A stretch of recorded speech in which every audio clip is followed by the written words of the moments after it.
Howdy do. I'm here to explain a little bit about this camera by Vantrue. They reached out to me and asked me which camera I wanted to review, and I said the N2S. The other offer was the N4. The N4 has more cameras, it costs more, but this is the one that I chose because it's simple and it has higher resolution and it comes with a GPS mount and things that I like. These dash cameras are a lot like an insurance policy. You can't wait until you have an accident or an event and then pay your insurance premium. You have to do what it takes to get set up ahead of time, and if nothing happens, great, wonderful. But if it does, you're going to be glad that you have something there to serve as a witness. It's like having a good friend right there by your side to stick up for you and to show your side of things. Brian's Mobile One. This review is also a giveaway. I spent 6 months torture testing myself and this camera through all kinds of things. Whoa, I got hit in the head. Digital cameras have a hard time with dealing with something called the confetti effect, where a whole bunch of different things are going at the same time. And I thought to myself, in 6 months here in the state of Utah, you deal with all kinds of inclement weather in the winter time, where you go from having snow to sleet to rain, to dust, and then all kinds of other things that happen in the summer. A dash camera, it doesn't matter what these numbers are as far as the resolution, it matters how it can deal with your windshield, because your windshield's always getting stuff thrown at it, whether it's rocks that chip it and cause rock chips, or the inclement nature of the weather attacking it. In 6 months, I've filmed through all kinds of that, and I'm here to tell you that it does a remarkable job at quieting those things down and still capturing the main things that need to happen. The N2S, you can see I've got it on either side, flanked with the N2 Pro, that's an older model, and the N4. As I say, it's got 3 cameras. This is the resolution if you have both the front and the rear running. It goes up if you have just the front camera running. These are the current prices on Amazon, and this is the GPS mount, whether it's included or not. You can buy a GPS mount that will work with these, but it costs extra. You can also, another additional thing you can do if you really want to play it safe, is you can do the 18-month warranty that you can purchase separate. As far as the battery, they all have the same supercapacitor battery that outshines, outlives, and outperforms a lithium polymer or lithium ion battery that you might find in some of the other brands. So I just put these up. This is a choice I had to make right here. Just wanted to make you aware of the options that you have. The third camera, if you're wondering, it's on a 20-foot long cord that you have to install at the back side of the car. That can cause problems with having it be portable. The portability is one of the factors that I liked about this. So that in mind, let's get started. Vantrue's been busy. I don't do a lot of reviews. Most of the people that reach out to me, and I get several emails every day, you want to review a product? They don't even say what their product is. They don't include a link. And it's kind of a hassle, kind of annoying. But when these guys reach out, they say, hey, do you want to do this? And they give the options. You know, do you want to do this one or this one? They're patient, they're great. I like to work with them, and I really like their products. For example, this is a T2 that I had for quite a while. I did a review on this back in the day. It's got a great design. There's a lot of things that I like about this camera that are shared in the N2. A couple of the updated things that they've done I'm going to highlight here in the list, but let's get started with the GPS mount and the infrared night vision. So when you look at this doesn't have the rear facing camera on it, but this does.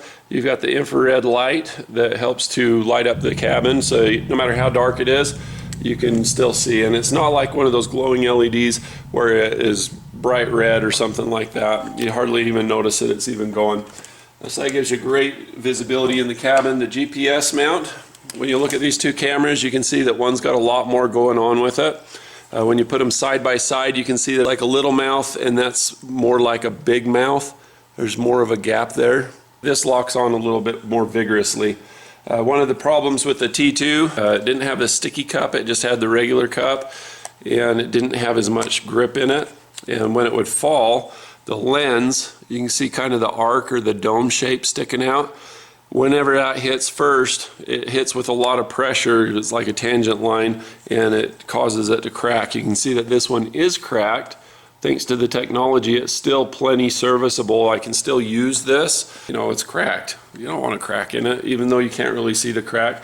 There are instances where light will hit it in such a way that it could be a problem. This one has a curved profile. If you look here, you can see where they meet, it's curved. This one is square. They've updated it. The square one's easier to work with. It operates better. I put this camera in this mount and it wasn't very secure, but I was able to send it through the dealership without having to change the suction stuff on it. This one is USB type C, like everything is going to nowadays. This is USB type A, micro type A, micro type C. These are nice because you can go either way, but once you run the cable for your thing in your headliner, down your A-pill or whatever, it's nice to just be able to have the mount just be the way it is. A lot of the newer ones, this will work with it. Front and rear, it gives you near 360 degrees of coverage. If you're ready ahead of time and you have near 360, you don't have to be getting out your cell phone if somebody pulls you over or tries to carjack you or comes up and tries to pull some kind of scam or fast one at your window. Well, they said that they would pay me to clean the windshield. And allegedly. They didn't pay me, and that's why I vandalized their car. And then you have audio recording in the rear camera so that you can say, no, I told him no, get away from my car, and he tried to clean it anyway when I didn't pay him, he threw a fit. There's all kinds of scenarios where it's advantageous to have something in the cabin. Whether you're a Lyft and Uber driver or not, this has benefits for all kinds of stuff. You can see cars behind you through the back window using this camera if you mount it up high like I do. The way I do it, I want as much visibility in my windshield. Pro tip, here's my rear view mirror. I take the camera and I mount it so that it's peeking around the rear view mirror, and when it's at this angle like this, it doesn't obscure my vision at all. So California has laws where they don't want you putting stuff on your window for a reason. These work really great. It's a really great layout. I like that this is on the left, this is close to the driver. You push that button and it saves so that it doesn't loop record over it.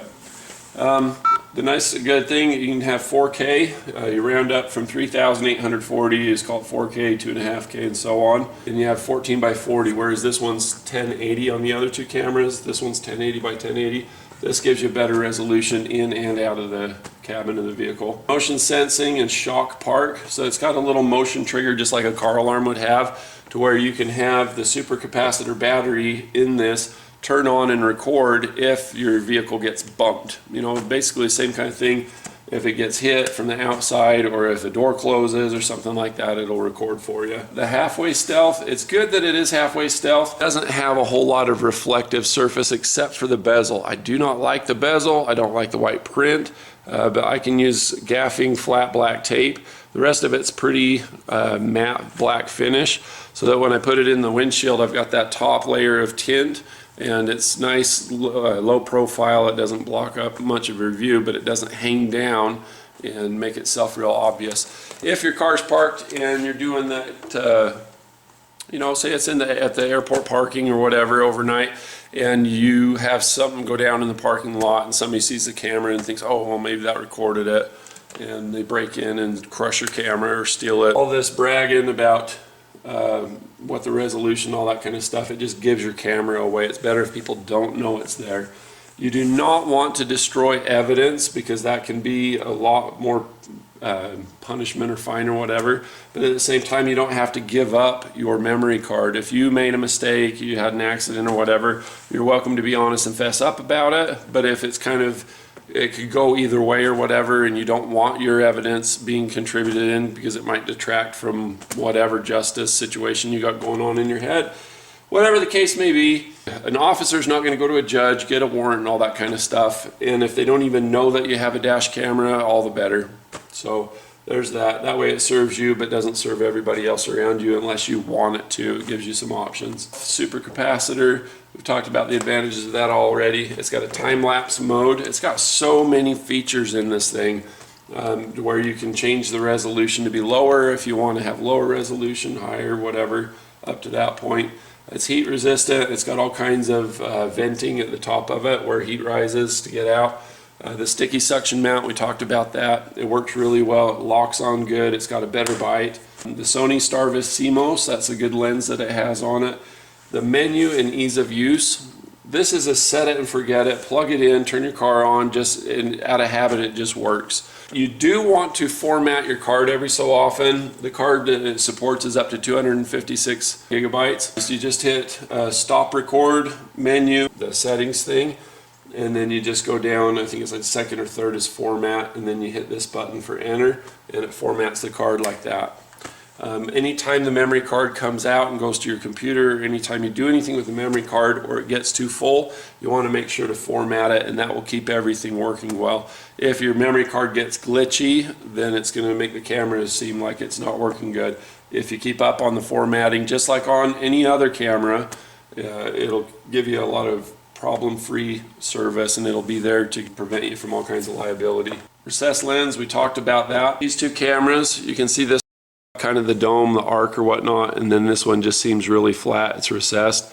That helps to protect your investment. The physical design is good for stealth, it's good for ergonomics, we've talked about that. The portability, you don't have an extra dongle or anything. Let's talk about the bad things, shall we? Just the name resolution in the menu is kind of annoying. There's the three settings that you have, or you've got the folder, you've got the camera, and you've got the gear. Under the camera menu it says resolution. I was trying to figure out, because I knew that there was a difference in how these settings are, in that resolution. Instead of having front rear, it says resolution. I would have it say front rear, but they did resolution. I can understand why they did it, but that was confusing to me. Not a big deal. I mean, compared to everything else, no big deal. The power cable, mine failed, that came with this. I don't know why that's not closing. It's a new one. Usually it's not a problem. There we go. Got to break it in a little. Break it in a little. Yeah, it broke. It's the cigarette lighter type. A lot of cars don't even have a 12-volt power outlet that's a cigarette lighter type. It's kind of an old throwback. Everybody's going to USB.